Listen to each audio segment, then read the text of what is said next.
ఎప్పటికప్పుడు వార్తల కోసం దండూరా జనం గుండె చప్పుడు న్యూస్ ఛానల్ను సబ్స్క్రైబ్ చేసుకోండి. బెల్ బటన్ను క్లిక్ చేయండి, లైక్ చేయండి, షేర్ చేయండి.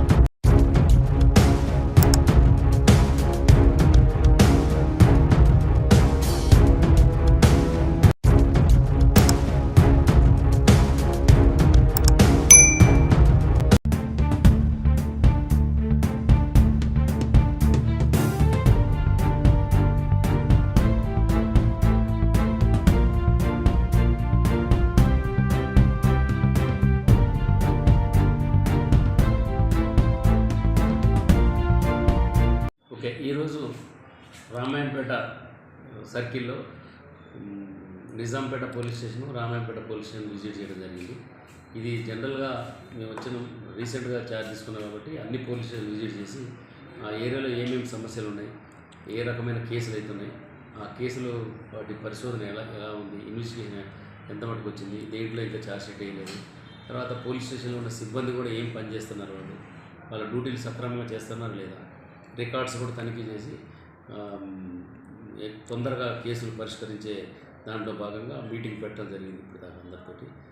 తర్వాత నైట్ పెట్రోలింగ్ సిస్టమ్ ఎట్టుంది, బ్లూ కోడ్స్ ఎట్టు తిరుగుతున్నాయి, ప్రజలు ఏదైనా కంప్లైంట్ పోలీస్ స్టేషన్కి వస్తే ఏ విధంగా స్పందించాలా, ఇవన్నీ కూడా ఇప్పుడు దాకా వాళ్ళతో మాట్లాడి వాళ్ళకి క్లియర్గా ఆదేశాలు జారీ చేయడం జరిగింది.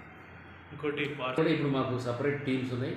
మా వాళ్ళకు కూడా చెప్తున్నాను నేను, పోలీస్ స్టేషన్ కూడా ఈ బయట నుంచి ఎవరైతే పని చేయడానికి వచ్చారో వాళ్ళందరి మీద కూడా నిఘా పెట్టాలా, ఏ చిన్న అనుమానం వచ్చినా కూడా చెక్ చేసి ఒకళ్ళు దొరికితే వాళ్ళ మీద కఠినంగా చర్య తీసుకోవాలని నేను ఆదేశించడం జరిగింది. దాని మీద కూడా స్పెషల్ ఫోకస్ పెట్టింది.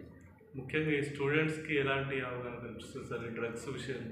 ఇప్పుడు చాలామంది మేము మన గవర్నమెంట్ కూడా టీజీ న్యాప్ పెట్టిన తర్వాత మాకు కొన్ని క్లియర్గా ప్రతి ఏరియాలో అవేర్నెస్ క్యాంప్స్ పెట్టాలని, ఎందుకంటే ఇప్పుడు ఈ కాలేజెస్లో ఒకప్పుడు హైదరాబాద్ కాలేజీలో అక్కడక్కడ గంజాయి తాగుతారని అనుకునేవాళ్ళం.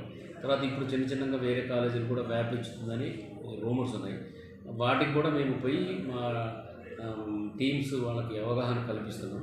తర్వాత నేను మీ ద్వారా తెలియజేసేది ఏంటంటే, చాలామందికి ఇప్పుడు తల్లిదండ్రులు కూడా వాళ్ళ మీద నిఘా ఉండాలి. వాళ్ళకి కొంతమంది తల్లిదండ్రులు వీళ్ళు ఏదైనా అనుమానం వచ్చినప్పుడు చెప్పరు వాళ్ళు, ఎందుకంటే వాళ్ళ పొరుగు ఎక్కడ పోద్దు బయటకు అని చెప్పరు. కానీ చెప్పితే మేము వాళ్ళ మీద కేసు పెట్టాము, వాళ్ళని కౌన్సిలింగ్ ఇస్తాం. ఎవరైనా ఇప్పుడు గంజాయికి ఎడిక్ట్ అయింది అనుకోండి, ఆయన కౌన్సిలింగ్ ఇస్తాము. అవసరం ఉంటే ఇక్కడ మనకి అడిక్షన్ సెంటర్ ఉన్నది, అక్కడ ట్రీట్మెంట్ ఇచ్చేది నర్సాపూర్లో ఉంది, అక్కడ మనం ట్రీట్మెంట్ ఇప్పిస్తాం.